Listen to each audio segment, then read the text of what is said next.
have got joining us on Skype from North Brunswick, New Jersey is Dalia Fahmy, Associate Professor of Political Science at Long Island University. She focuses on Egyptian political reform. So the first thing I want to get from you, Dalia, is your view on, well, what was the story with Ahmed Shafik? Was he being held in the UAE? Was he not? Was he free to travel? I mean, all these contradictions. Exactly, and so it's been an interesting couple of days where no one really has a complete picture of the story. But it seems that both he and the regime were caught off guard by the happenings of the past few days. There's going to be an election next year in Egypt for president, and so having another candidate would give the election some kind of credibility.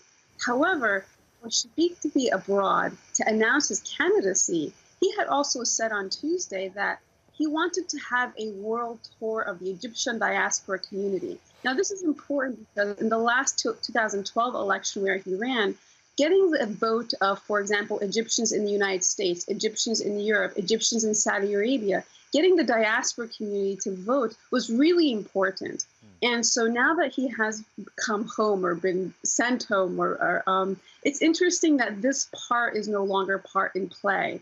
And so it's easier to gain sympathy when you're abroad, but now when you're home, you actually have to play by the rules that the regime is putting in place. And so the interview that you talked about earlier of the Dream TV interview, host Wael Ibrashi, who had Shafik on a telephone interview today, in it, you almost heard former Prime Minister Shafik backtracking from his candidacy, saying, well, now that he's here, I need to see what the Egyptian people want. And so we're starting to see a power play of what exactly is this? It seems that both the Sisi regime and Shafik were caught off guard.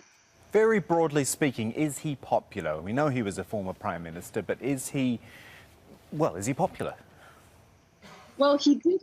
I mean, he did lose the last election, but he did garner a lot of support.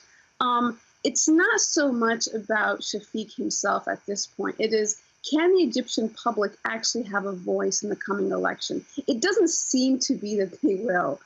So what this moment signifies is, did the state call his bluff, bring him home and say, now you're going to play by our rules. You actually cannot really run. Now, he has not officially posed his papers forth for candidacy.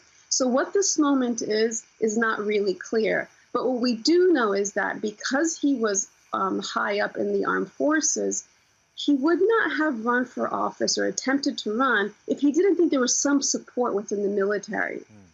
And the fact that he's now home signals that maybe Sisi's trying to signal to his own military not to think of an alternative. Just to be clear on the incumbent president, Abdel Fattah el-Sisi, is he definitely running again?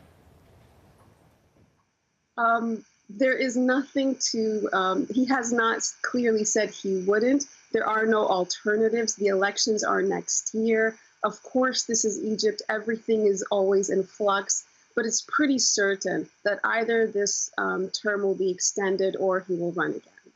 Okay. Dalia Fahmy, it's always good to talk to you and get your thoughts. Thank you for joining us.